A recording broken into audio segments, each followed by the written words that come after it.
To truly understand this next part, we encourage you to read this, written by two very wise historians, Chris and Ted Stewart. The book will give you a much more complete picture, but they pose very interesting questions and provide data you should know. Have you ever considered when and where you were born? Our human nature tends to take things for granted, but the liberty and freedom that you were probably born into as an American are incredibly unique. It is estimated that around 110 billion people have lived on this earth. What percentage do you think have lived in freedom?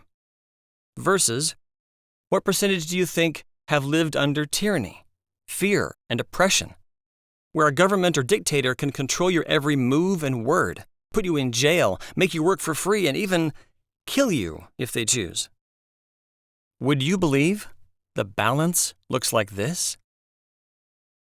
It may be hard to comprehend, but less than 5% of the world's population have lived under freedom, away from tyrannical and oppressive rulers.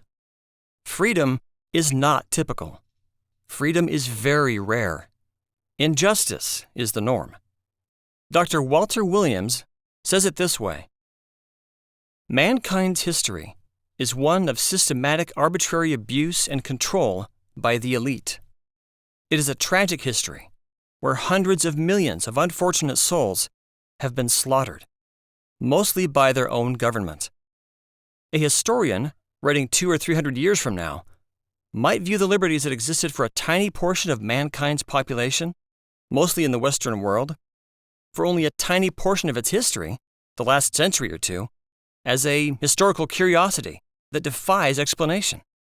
That historian might also observe the curiosity was only a temporary phenomenon, and mankind reverted back to the traditional state of affairs of arbitrary control and abuse.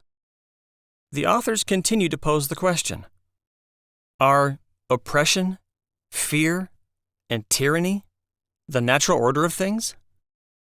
Looking over the span of human history, the answer is undeniably yes. As Americans, we live in the exception to the rule.